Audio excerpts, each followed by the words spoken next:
चलिए दोस्तों, एस्टेट का जो महा मैराथन है आज हम लोग शुरू कर रहे हैं। 250 क्वेश्चन ऑलरेडी हम लोग देख चुके हैं और आज इस सेशन में हम लोग एक महा मैराथन क्लास ले रहे हैं। एस्टेट का जो PYQ है आर्ट ऑफ टीचिंग का, वो महा मैराथन क्लास ये होगा और इसमें हम लोग देखते हैं कि कितना क्वेश्चन कर पाते हैं। 100, 200, 300 कितना क्वेश्चन लगातार कर पाते हैं। तो ये लंबा वीडियो होगा। एक ही वीडियो में मैंने सोचा है कि बहुत सारे क्वेश्चन को एक साथ समाहित कर दिया जाए। तो चलिए एक एक करके सारे क्वेश्चन को देखते हैं कि क्या कहता है। इतना आप कर लेते हैं। 5 वीडियो ऑलरेडी मैं अपलोड कर चुका हूँ, 5 क्लास है, ये 6ठा क्लास है और ये महा मैराथन है। ठीक है, तो आपके लिए ये गिफ्ट है। महा मैराथन है कि एक ही वीडियो में सारा कुछ आपका ये हो जाएगा। तो चलिए, शिक्षा देने का अर्थ है, यानी कि शिक्षा देने का क्या अर्थ होता है। तो शिक्षा देने का अर्थ होता है कि निर्देश देना। शिक्षा देने का अर्थ क्या होता है? निर्देश देना, यानी कि इंस्ट्रक्ट करना, निर्देश देना। नेक्स्ट क्वेश्चन है कि इनमें से एक शिक्षण प्रविधि है,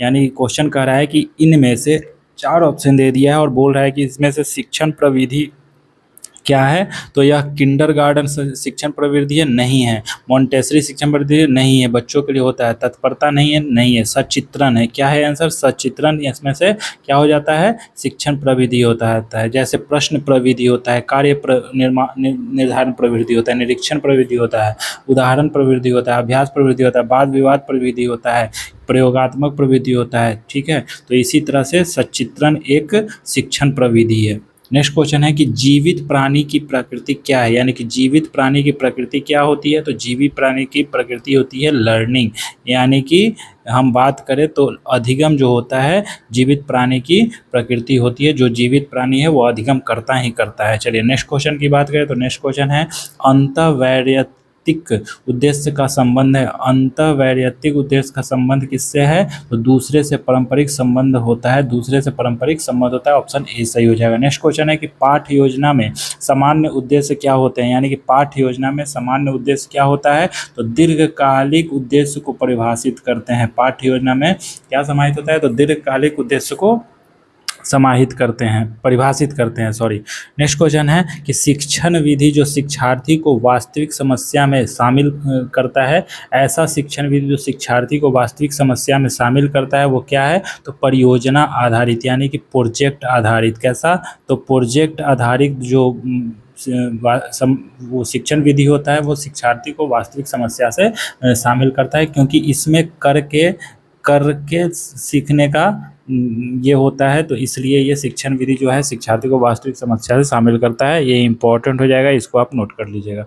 नेक्स्ट क्वेश्चन है कि विषय वस्तु निर्धारित करता है। तो विषय वस्तु क्या निर्धारित करता है? तो ये शिक्षण विधि होता है। ये रिपीटेड क्वेश्चन है, रिपीटेड क्वेश्चन है, तो इसका आंसर ए हो जाएगा। नेक्स्ट क्वेश्चन है कि छात्र छात्राओं के मिश्रित कक्षा में, यानी कि जिसमें गर्ल्स प्लस बॉयज, छात्र छात्राओं के मिश्रित कक्षा में सहयोग उन्नत करने के हेतु अच्छी विधि, सहयोग उन्नत करने हेतु अच्छी विधि क्या होता है? तो दलगत कार्य होता है, यानी कि ग्रुपिंग करके जो कार्य कराए जाते हैं, ये इसमें सहयोग उन्नत करने के हेतु अच्छी विधि मानी जाती है। तो ऑप्शन ए सही हो जाएगा। नेक्स्ट क्वेश्चन है कि शिकागो विश्वविद्यालय ने विकसित किया, यानी कि शिकागो विश्वविद्यालय ने क्या विकसित किया था? तो एडी मॉडल विकसित किया था। क्या विकसित किया था? तो एडी मॉडल विकसित किया था। तो कल मैंने इस पर चर्चा किया था कि ए से क्या होता है। तो ए से होता है रचना का होता है जैसे डिस्पोजिशन होता है, डेवलपमेंट होता है, इनोवेशन होता है और इवैल्यूएशन होता है। ठीक है, तो ये 5 तरीका है ADDIE मॉडल, यानी कि एडी मॉडल इसको कहते हैं, जिसमें कि सबसे पहला एनालिसिस हो जाता है। इसमें एनालिसिस क्या होता है? तो एनालिसिस हो जाता है। ए से एनालिसिस हो जाएगा, डी से डिस्पोजिशन हो जाता है, रचना हो जाता है, और डी से डेवलपमेंट विकास हो जाएगा, और आई से इनोवेशन हो जाएगा, और ई से इवैल्यूएशन हो जाता है। ठीक है, तो ये आपको पांचों याद रखना है कि शिकागो विश्वविद्यालय ने इसका विकसित किया था। एडी, इसका ए आंसर हो जाएगा। नेक्स्ट क्वेश्चन है कि सूक्ष्म शिक्षण का उपयोग किया जाता है, यानी कि सूक्ष्म शिक्षण का उपयोग कहाँ किया जाता है? तो शिक्षक प्रशिक्षण संस्था में सूक्ष्म शिक्षण का प्रयोग किया जाता है। सूक्ष्म शिक्षण का प्रयोग कहाँ किया जाता है? उपयोग किया कहाँ किया जाता है? तो शिक्षक प्रशिक्षण संस्था में किया जाता है। अभिक्रमित अनुदेशन में पाठ्य वस्तु का क्रम होता है, यानी कि अभिक्रमित अनुदेशन में पाठ्य वस्तु का क्रम होता है तो मनोवैज्ञानिक होता है। क्या होता है? मनोवैज्ञानिक होता है। नेक्स्ट क्वेश्चन की बात करें तो नेक्स्ट क्वेश्चन है कक्षा शिक्षण पूरा होने के बाद, यानी कि कक्षा शिक्षण यानी कक्षा की क्लासेस पूरा होने के बाद शिक्षक क्या होता है? तो शिक्षक को श्यामपट्ट साफ करना चाहिए। पहला है श्यामपट्ट को किसी भी छात्र से साफ करवाना चाहिए, तो किसी भी हाल में बच्चे से साफ नहीं करवाना चाहिए। शिक्षक को श्यामपट्ट खुद साफ करना चाहिए, तो ऑप्शन बी सही होगा। और श्यामपट्ट को वैसे ही छोड़ देना चाहिए, बिल्कुल नहीं। तो ये याद रखना चाहिए कि कक्षा शिक्षण पूरा होने के बाद शिक्षक को क्या करना चाहिए? तो शिक्षक को श्यामपट्ट साफ करना चाहिए। नेक्स्ट क्वेश्चन है कि कक्षा के अंदर बालकों के अधिगम पर सर्वाधिक प्रभाव दृष्टिगोचर होता है, यानी कि कक्षा के अंदर बालकों के अधिगम पर सर्वाधिक प्रभाव दृष्टिगोचर होता है तो कक्षा का मनोवैज्ञानिक वातावरण, यानी कि कक्षा का वातावरण कैसा है, वातावरण कैसा है, ये बहुत मायने रखता है। चलिए एक क्वेश्चन 10वां नंबर बीच में छूट गया था कि शिक्षक शिक्षण के उद्देश्य निर्धारित करता है, तो क्या निर्धारित करता है? तो विशिष्ट उद्देश्य निर्धारित करता है। तो कैसा उद्देश्य निर्धारित करता है? तो विशिष्ट निर्धारित करता है। आपका ऑप्शन नंबर बी सही हो जाएगा। चलिए नेक्स्ट क्वेश्चन को देखें। समावेशी शिक्षा के मूल सिद्धांत क्या है? यानी कि समावेशी शिक्षा के मूल सिद्धांत पूछ रहा है, तो इसका आंसर हो जाएगा कि इसमें हर वर्ग के बच्चे शामिल होते हैं। ये भी है समावेशी शिक्षा, जैसा कि नाम से ही पता चल रहा है कि सभी को साथ लेकर, क्या सभी को साथ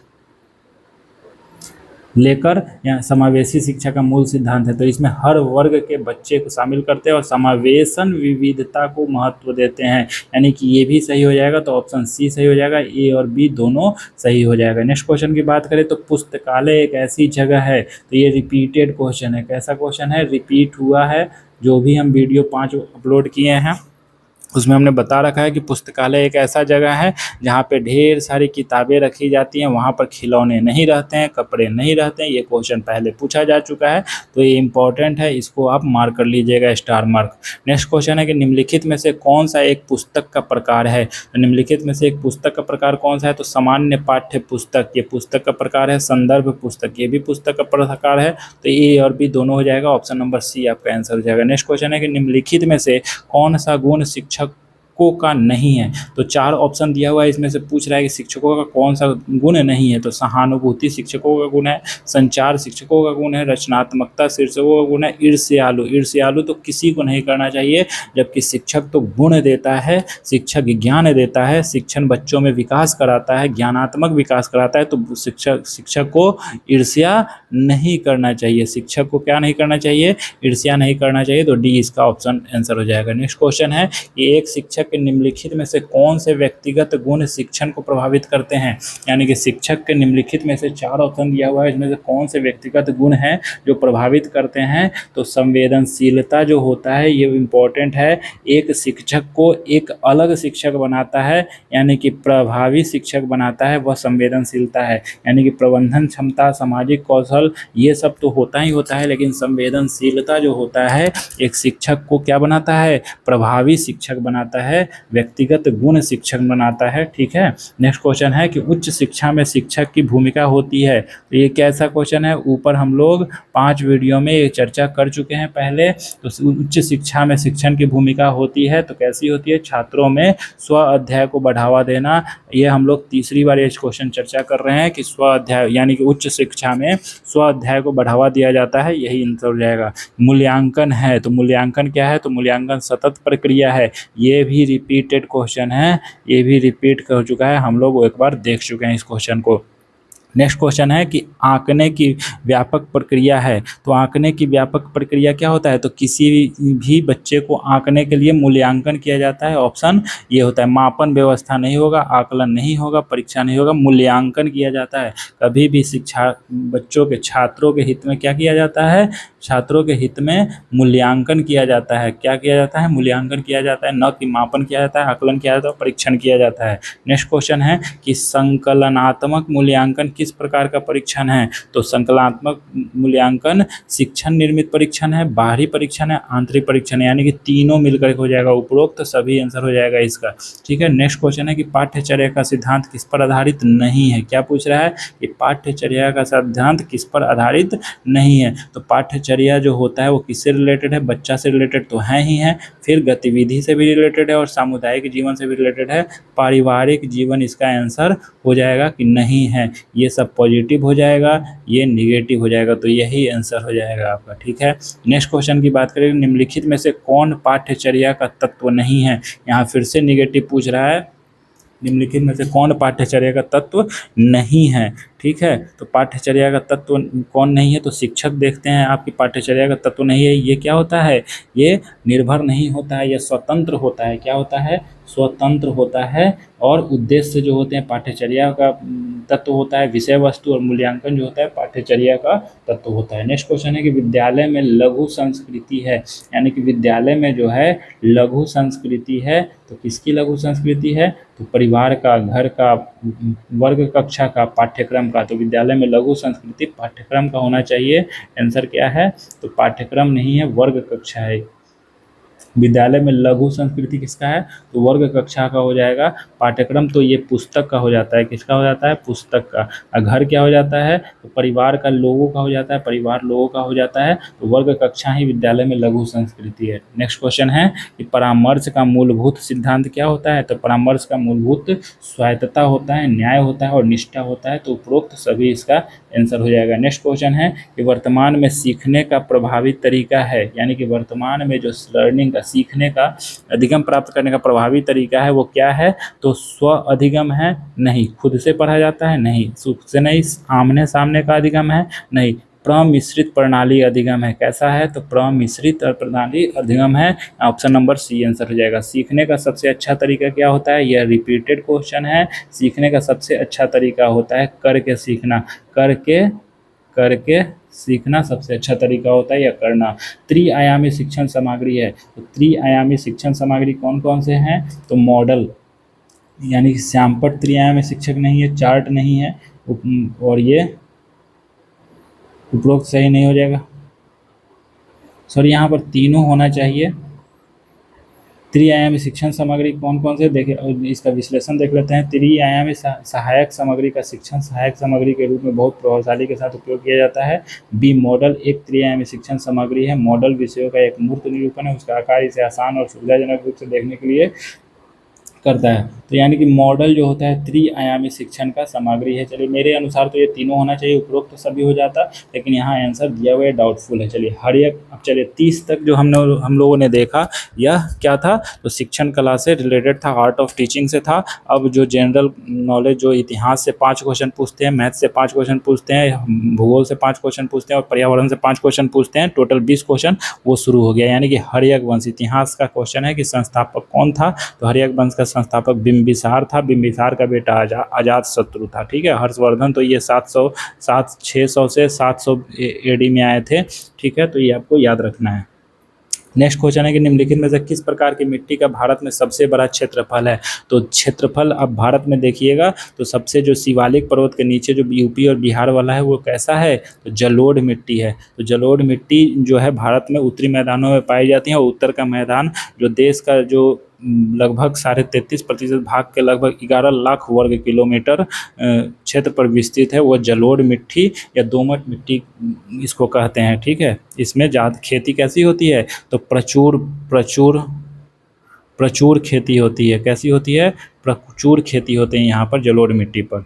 नेक्स्ट क्वेश्चन है कि निम्नलिखित में से कौन से मनी मार्केट इंस्ट्रूमेंट हैं? यानी कि कौन से money market instrument? Treasury bill money market instrument है, वाणिज्यिक पत्र और जमा प्रमाण पत्र। यानी कि इकोनॉमिक्स से यहाँ क्वेश्चन हो जाता है, इकोनॉमिक्स से क्वेश्चन यहाँ पूछ लिया है, तो यह उपरोक्त तीनों हो जाएगा। देखिए यहाँ पर दिया हुआ है कि मनी मार्केट इंस्ट्रूमेंट के प्रकार ट्रेजरी बिल, वाणिज्यिक पत्र, जमा प्रमाण पत्र, यहाँ 3 दिया हुआ है। हो सकता है आगे के एग्जाम में कॉल और notice money, interbank term market, पुनर्खरीद समझौता, बैंक की स्वीकृति, ये सब क्या है? तो मनी मार्केट इंस्ट्रूमेंट के प्रकार हैं। नेक्स्ट क्वेश्चन है कि फरवरी 1938 में बिहार की निर्वाचित सरकार ने, यानी कि बिहार की निर्वाचित सरकार ने किस कारण से त्याग पत्र दे दिया था? तो बिहार की युद्ध में भारत की भागीदारी के कारण, गांधी के आह्वान पर अंग्रेजों के खिलाफ सत्याग्रह। नेक्स्ट ऑप्शन पढ़ते हैं कि अंग्रेजों द्वारा लगाए जा रहे उच्च कर पर और राजनीतिक कैदियों की रिहाई के लिए। तो यही आंसर हो जाएगा। आप लोगों को याद होगा कि राजनीतिक कैदियों के रिहाई के लिए उस समय बिहार के सब गवर्नमेंट ने, जो बिहार की निर्वाचित सरकार थी, वो क्या कर दी थी, तो त्याग पत्र दे दी थी। 1938 में बिहार की निर्वाचित सरकार ने राजनीतिक कैदियों की रिहाई के लिए त्यागपत्र दे दिया था। 1937 में चुनाव में राजनीतिक कैदियों की रिहाई कांग्रेस के प्रमुख मुद्दों में से एक था। वायसराय ने बाद में मांगों को मान लिया और योगेंद्र शुक्ल को मार्च 1938 में अन्य राजनीतिक कैदियों के साथ रिहा कर दिया था। नेक्स्ट क्वेश्चन है कि समाचारों में रहा अल्पिन, तो उस समय का क्या है, करेंट अफेयर्स है, तो ये आपको इंपॉर्टेंट नहीं है, फिर भी इसको देख लेते हैं। किस क्षेत्र से संबंधित विशिष्ट पहचान संख्या है, तो यह भूमि संसाधन से है। ये इंपॉर्टेंट नहीं है, इसको नहीं देखना है। नेक्स्ट क्वेश्चन है, निम्नलिखित में से कौन सी बीमारी धुंध के कारण होता है, तो निम्न में से कौन सी बीमारी धुंध के कारण होता है, यानी कि धुआं के कारण होता है, तो रिकेट्स हो जाता है, ब्रोंकाइटिस होता है और सांस लेने में समस्या होता है, तो उपरोक्त तो सभी हो जाएगा। धुंध काफ़ी दूषित होता है, जो सांस के जरिए शरीर में प्रवेश करता है और ये फेफड़ों को संक्रमित कर सकता है, जिससे सांस से बुरी बीमारी जैसे अस्थमा हो सकता है, वत्सस्फीति हो सकता है और अन्य सांस लेने वाले संबंधी हो सकता है। धुंध जल की छोटी बूंदों को संदर्भित करता है, जो हवा में निलंबित है, और वे हवा में जल वाष्प और ठंडी हवा संपर्क में आने का परिणाम है। नेक्स्ट क्वेश्चन है, निम्नलिखित में से कौन सा ठोस अपशिष्ट नगर ठोस अपशिष्ट शब्द का वर्णन करता है, तो गैर खतरनाक, क्या करता है, गैर खतरनाक। नेक्स्ट क्वेश्चन है कि जंगल की आग का मुख्य कारण क्या है, तो जंगल की आग का मुख्य कारण जो होता है मानव गतिविधि होता है। मानव की जो गतिविधि है जिसके कारण जंगल में आग लगते हैं। बाकी टहनियों से भी आग लगता है, टहनियाँ आपस में घर्षण करके आग लगाती हैं। कभी कभी ज्वालामुखी गतिविधियां भी होती है, कभी कभी बिजली भी गिरने से होता है। प्रदूषण तो बहुत कम मात्रा में है। निम्नलिखित में से कौन सा ग्लोबल वार्मिंग का प्रत्याशित प्रभाव है, यानी कि निम्नलिखित में से कौन सा, समुद्र के स्तर में वृद्धि, ये भी ग्लोबल वार्मिंग के लिए उत्तरदायी है। वर्षा में बदलाव, ये भी, और एक स्थान का विस्तार, ये भी है। तो उपरोक्त तो सभी हो जाएगा इसका आंसर। किश्तवाड़ राष्ट्रीय उद्यान की स्थापना किस वर्ष हुई थी, तो किश्तवाड़ राष्ट्रीय उद्यान की स्थापना जो जम्मू कश्मीर राज्य में जी किश्तवाड़ जिले में स्थित है, यह 4 फरवरी 1981 में, कब, 4 फरवरी 1981 में किश्तवाड़ राष्ट्रीय उद्यान की स्थापना की गई थी। नेक्स्ट क्वेश्चन है कि यदि एक वर्ग का भुजा जो है 14 मीटर है, तो उसका क्षेत्रफल ज्ञात कीजिए। तो 14 का जो स्क्वायर क्या हो जाएगा, तो 196 होता है, तो सी ऑप्शन हो जाएगा। तो आपको इतना याद रखना है, 1 से 20 तक स्क्वायर भी याद रखना है।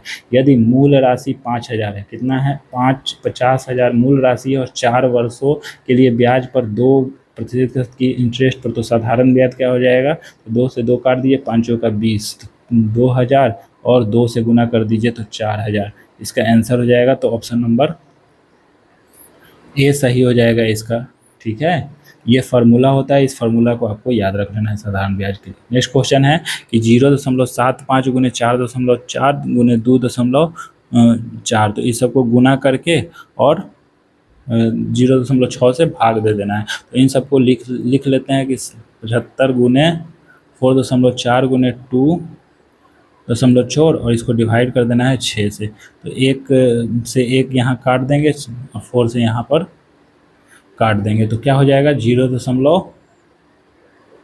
और अगर मान लेते हैं इसको हटाने पर यहाँ पर 100 से कर लेंगे तो 25 या 75, 25 चौका, तो 4 से 4 ये भी कट गया। ठीक है, और यहाँ पर अगर गुना करेंगे तो 4 × 12 का 2, हाथ में 1, 4 × 12 1, 13.2 आंसर हो जाएगा। तो ऑप्शन नंबर डी आंसर हो जाएगा। ठीक है, तो आपको कैलकुलेशन भी आना चाहिए। 2 संख्याओं का लघुत्तम समावर्तक इतना है, यानी कि 2 संख्या उसका लघुत्तम समावर्तक इतना है और उनमें महत्तम समावर्तक इतना है, तो 2 संख्याओं का अंतर 60 है, तो संख्याओं का योग क्या होगा। ठीक है, तो सबसे पहले तो संख्या निकाल लेंगे, यानी कि पहली संख्या और दूसरी संख्या। आपको पता होना चाहिए कि फर्स्ट ए गुने बी इज इक्वल टू लसा गुने मसा होता है। ठीक है, मसा होता है, तो ये याद रखना है। तो अगर मान लेते हैं कि 2 संख्या अगर एक ए गुने बी है, तो 168 गुने 12 हो जाएगा, और ए बी क्या हो जाएगा, इसको गुना करने पर 2016 आ जाता है।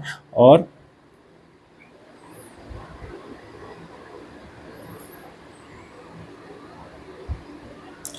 देखिए यहाँ पर कुछ गड़बड़ हो रहा है यहाँ पर।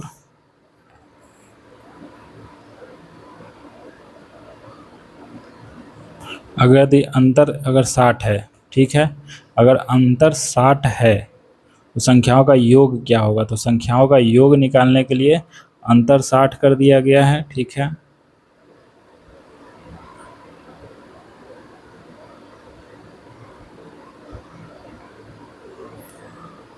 और एक्स वाई का, जैसे मान के चलिए कि योग क्या हो जाएगा, तो एक्स प्लस वाई का स्क्वायर अगर निकालें और एक्स माइनस वाई का निकाले और प्लस 4xy, तो इसके जगह पर हम लोग क्या लिख सकते हैं? 60 लिख सकते हैं, 60 स्क्वायर और प्लस 4 है तो 4 गुने 2016 लिख सकते हैं, तो x प्लस वाई का निकल के आ जाएगा।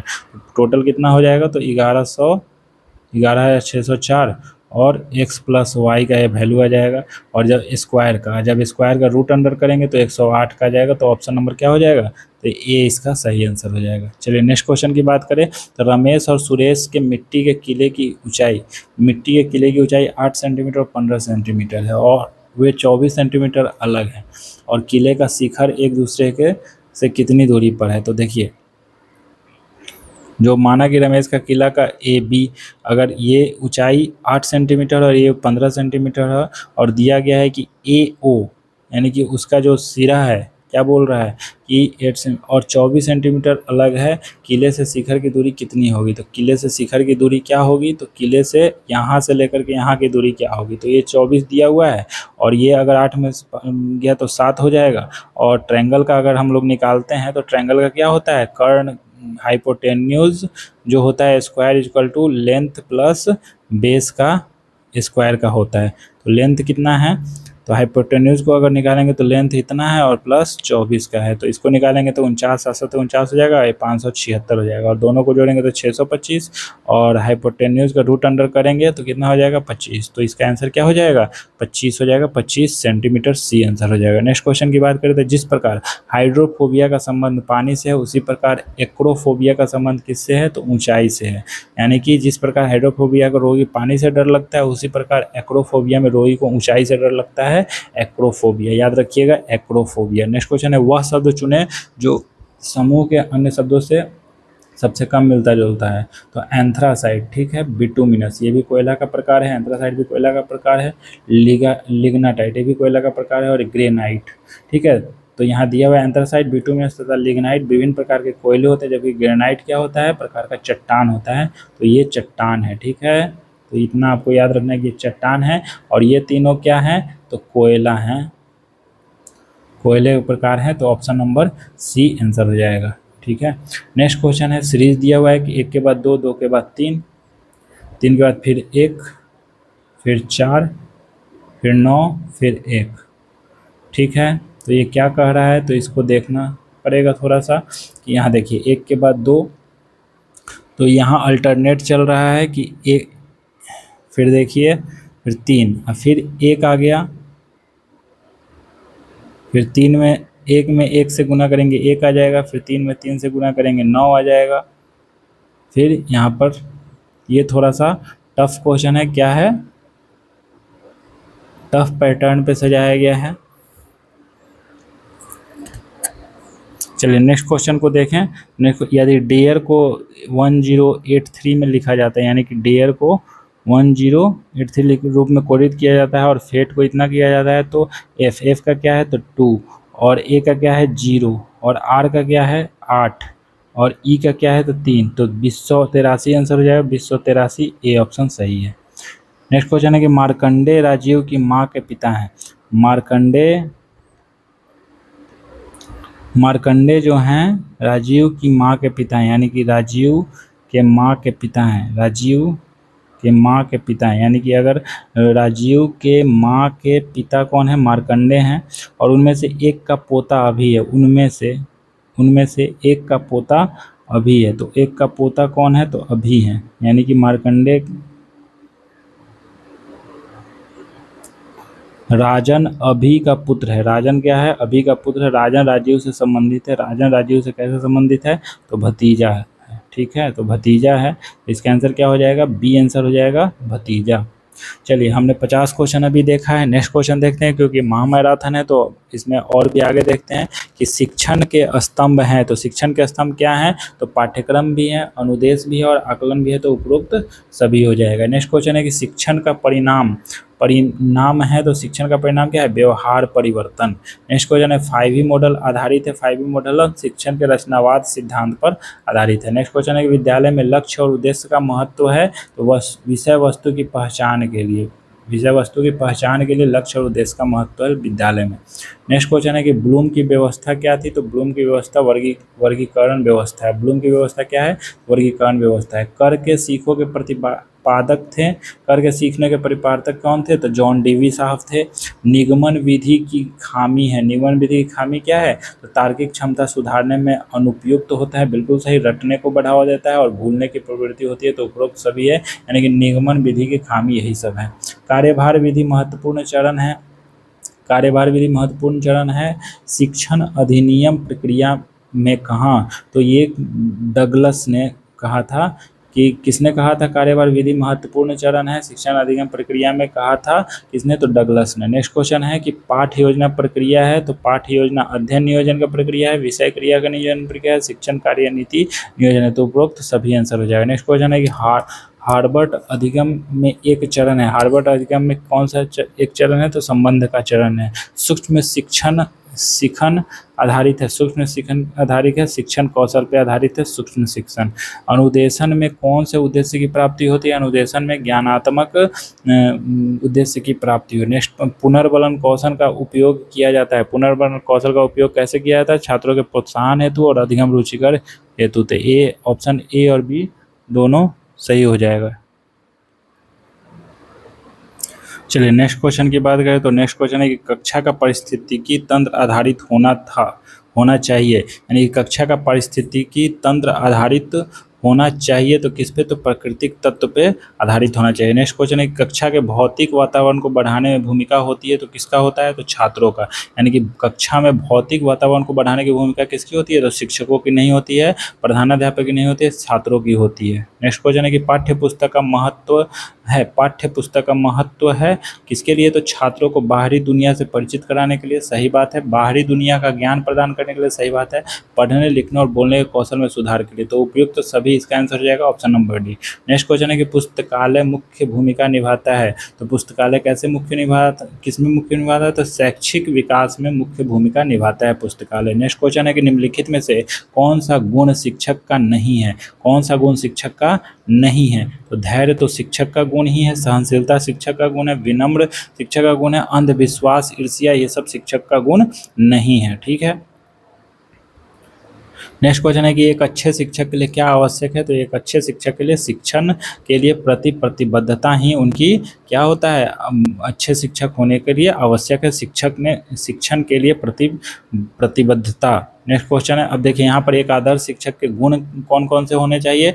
प्रभावशाली कुशल वक्ता होना चाहिए, शिक्षक के लिए प्रतिबद्धता होना चाहिए, आत्मविश्वासी होना चाहिए, प्रेरित करने की क्षमता होनी चाहिए, यानी कि मोटिवेशनल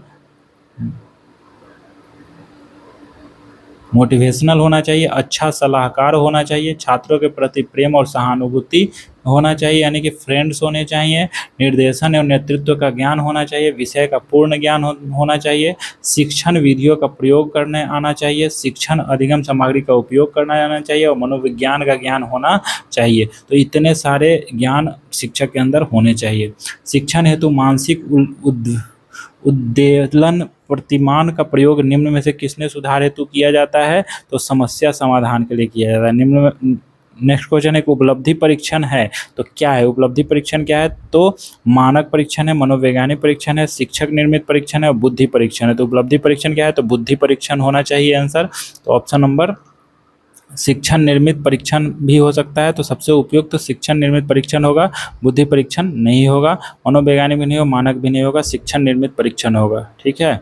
नेक्स्ट क्वेश्चन है कि इकाई परीक्षा है, तो इकाई परीक्षा क्या है? तो निर्माणात्मक मूल्यांकन है। इकाई परीक्षा क्या है? तो निर्माणात्मक मूल्यांकन है। निर्धारण मापनी है, तो निर्धारण किसकी मापनी है? तो गुणात्मक तकनीक का मापनी है। पाठ्य सहगामी क्षेत्र से संबंधित नहीं है, पाठ्य सहगामी क्षेत्र से संबंधित नहीं है, तो रुचि विकास ये पाठ्य सहगामी क्षेत्र से संबंधित नहीं है। बाकी नैतिक विकास पाठ्य सहगामी क्षेत्र से संबंधित है, शारीरिक विकास और मानसिक विकास ये तीनों पाठ्य सहगामी क्षेत्र से संबंधित है। नेक्स्ट क्वेश्चन है कि पाठ्यचर्या किसकी संस्कृति को दर्शाता है, तो पाठ्यचर्या समाज की संस्कृति को दर्शाता है। पाठ्यचर्या न घन पारिवारिक जीवन और विद्यालय की संस्कृति को नहीं दर्शाता है, समाज की संस्कृति को दर्शाता है। नेक्स्ट क्वेश्चन है कि अवधारणा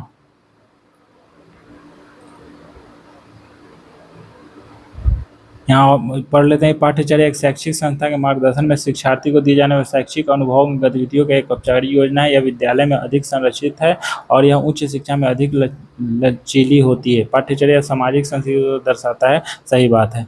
नेक्स्ट क्वेश्चन है कि अवधारणा निर्माण को प्रक्रिया में कौन सा तत्व शामिल नहीं है, यानी कि अवधारणा निर्माण की प्रक्रिया में कौन सा तत्व शामिल नहीं है। क्या पूछ रहा है, नहीं है। तो अनुभव तो होता ही है, सामान्यकरण होता है, विश्लेषण होता है, यानी मूर्त नहीं होता है इसमें। नेक्स्ट क्वेश्चन है कि सीखने का पठार है, तो सीखने का पठार क्या है, तो अधिगम में कमी नहीं, अधिगम में बाधा नहीं, अधिगम में उन्नति नहीं, तो ये सीखने का पठार अधिगम में उन्नति नहीं, यही आंसर हो जाएगा, सी आंसर हो जाएगा। नेक्स्ट क्वेश्चन है इनमें से कौन शिक्षण अधिगम प्रक्रिया का चरण नहीं है।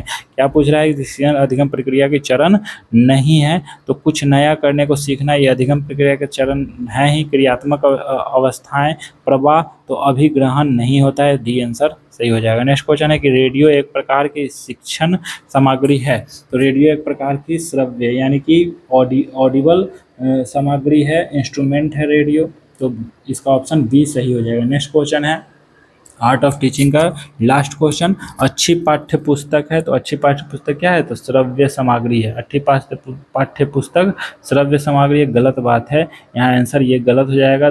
श्रव्य दृश्य सामग्री उपरोक्त दृश्य सामग्री है ना, एक अच्छी पाठ्य पुस्तक श्रव्य सामग्री दिया हुआ है, तो ये गलत बात है। दृश्य श्रव्य सामग्री तात्पर्य ऐसी सामग्री है जो पाठ्य को ध्वनि और चित्रों दोनों से रूपांतरित होता है, तो ये पाठ्य पुस्तक क्या होता है, श्रव्य दृश्य सामग्री ही तो होता है। अच्छा, इसमें ऑडिबल नहीं होता है, ध्वनि और चित्रों से होता है।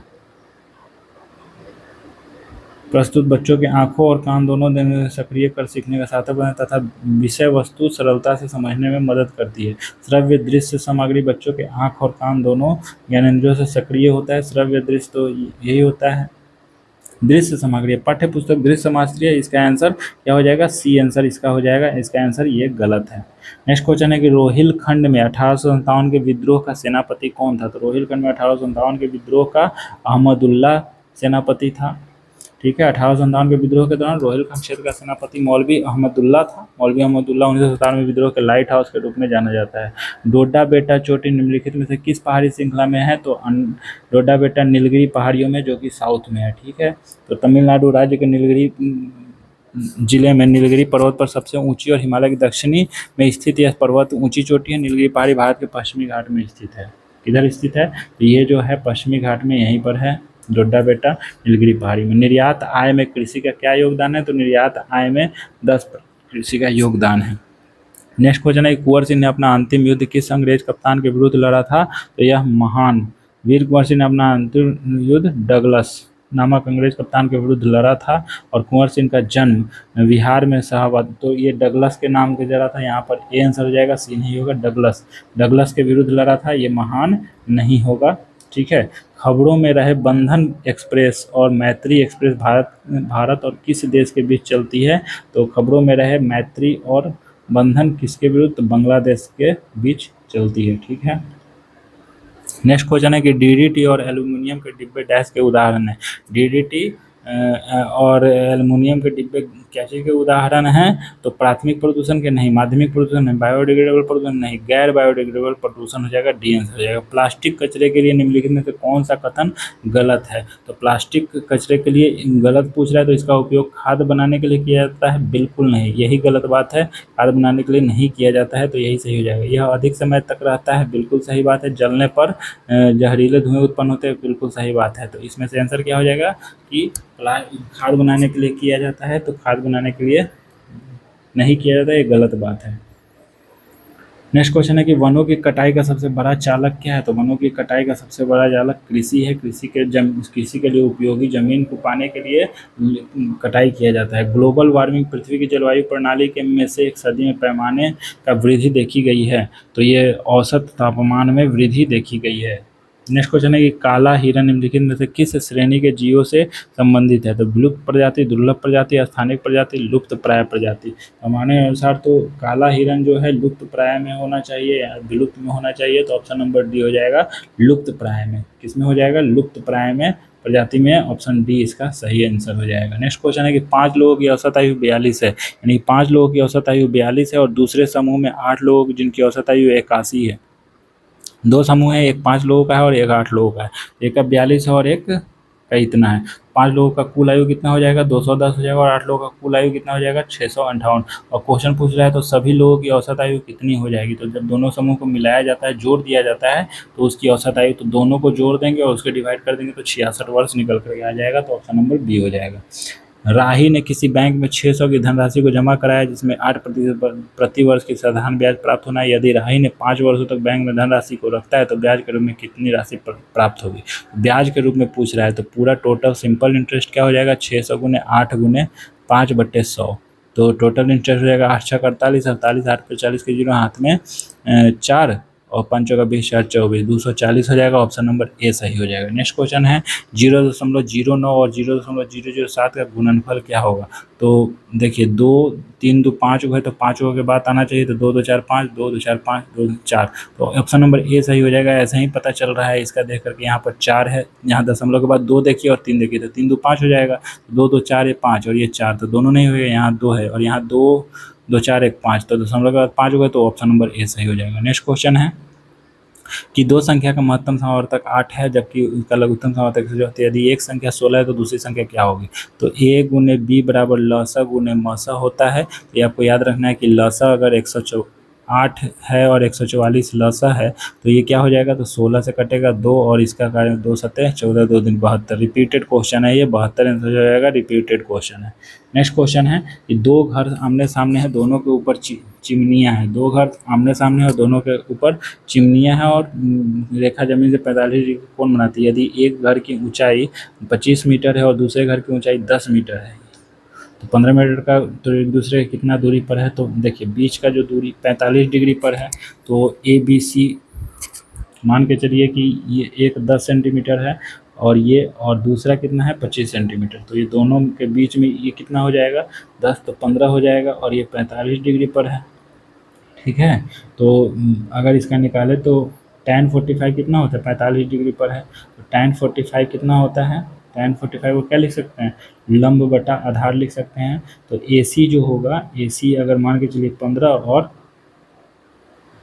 आधार कितना है तो नहीं पता है, x मान लेते हैं और ये 45 डिग्री, तो 45 डिग्री का मान होता है 1 और 15, तो ये x है, तो 1x बराबर 15 हो जाएगा, यानी कि x इधर जाएगा तो गुना हो जाएगा, तो x बराबर 15 मीटर आंसर हो जाएगा। तो इसका ऑप्शन क्या आंसर हो जाएगा? 15 metre, option number D. Next question है कि मूली जड़ है तो गुलाब क्या है? तो गुलाब एक फूल है, तो ऑप्शन नंबर डी हो जाएगा। वह शब्द चुने जो बाकी से अलग है। टोपी, पगड़ी, हेलमेट, आवरण। तो आवरण अलग है क्योंकि ये सब सर में पहनते हैं और ये आवरण जो है कि वो भीड़ है, वो सिर को ढकने वाले हैं, आवरण होते हैं। नेक्स्ट क्वेश्चन है कि ये सीरीज दिया हुआ है 8 9 10 11 12 1 13 14 1 15, तो 15 आंसर हो जाएगा। 15 और बी आंसर हो जाएगा 15 और 12। ठीक है, नेक्स्ट क्वेश्चन है कि पंक्चुअल को इतना लिखते हैं। पंक्चुअल को 2 2 4 6 2 काट 2 2 4 6 2 काट। पंक्चुअल को क्या लिखते हैं? ऐसे लिखते हैं। तो लूना को उसी कोड भाषा में क्या लिखेंगे? तो पंक्चुअल को लूना, तो लूना के लिए क्या आया है? तो 5 है, तो लूना के लिए 5 लिख देंगे, तो 5 ये हो जाएगा। यू के लिए क्या लिखा जाएगा? तो यू के लिए 7 लिखा जाएगा, तो 5 के बाद 7, यही आंसर हो जाएगा सी। नेक्स्ट क्वेश्चन है कि एक तस्वीर में एक महिला की ओर इशारा करते हुए राजेश ने कहा अपने दादा की इकलौती बेटी है। एक तस्वीर की महिला की ओर इशारा करते हुए राजेश ने कहा कि अपने दादा की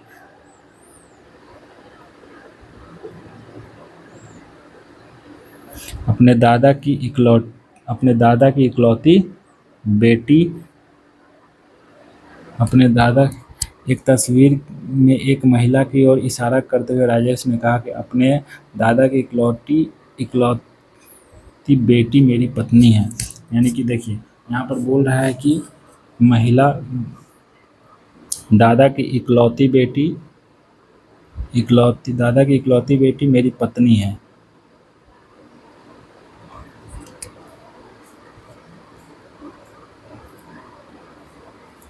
ठीक है, तो महिला हो जाएगा पिता, और पिता तो दादा हो गया, ये दादा का बना हुआ है, और राजेश पत्नी है। ठीक है, तो राजेश उस महिला से किस प्रकार संबंधित है, तो राजेश जो है उस महिला से किस प्रकार संबंधित है, तो ये फूफा लगेगा। ठीक है, तो इसका आंसर क्या हो जाएगा, फूफा। तो फूफा मतलब अंकल, तो ऑप्शन ए हो जाएगा। चलिए, दो हम लोगों ने 100 क्वेश्चन अभी देखा। 40 मिनट में 100 क्वेश्चन हम लोगों ने देख चुके हैं, यानी कि 250 क्वेश्चन उधर हमने किया है 5 क्लास में, और एक क्लास में 100 हो गया, यानी कि 350 क्वेश्चन हम लोगों ने डिस्कस कर लिया है अब तक। ये 350 क्वेश्चन से अलग क्वेश्चन आने नहीं जा रहा है, और भी क्वेश्चन डाले जाएंगे। अभी 1000 क्वेश्चन का प्रोमिस किया हुआ है, तो 1000 क्वेश्चन डालेंगे। आज का महामैराथन क्लास में ये 40 मिनट का जो क्लास है ये बहुत ही इंपॉर्टेंट है। टोटल हम लोगों ने कितने क्वेश्चन डिस्कस किए, 100 क्वेश्चन हम लोगों ने अभी डिस्कस किया है, 100 क्वेश्चन। और बाकी के कितने क्वेश्चन, 250 और 350 हो गए हैं, यानी कि 650 क्वेश्चन और अभी बाकी है करना है। ठीक है, ये वीडियो कैसा लग रहा है, आपको मज़ा आ रहा है कि नहीं आ रहा है, आपको डिस्कस करके कुछ फ़ायदा हो रहा है कि नहीं हो रहा है, आप कमेंट बॉक्स में ज़रूर बताइएगा। वीडियो को लाइक कीजिएगा, चैनल को सब्सक्राइब कीजिएगा, बेल आइकन दबा करके छोड़ दीजिएगा। रात में, सुबह में, शाम में, दोपहर में कभी भी अगर वीडियो डलेगा तो नोटिफिकेशन आपको मिल जाएगा। तैयारी करते रहिए, आगे बढ़ते रहिए। धन्यवाद।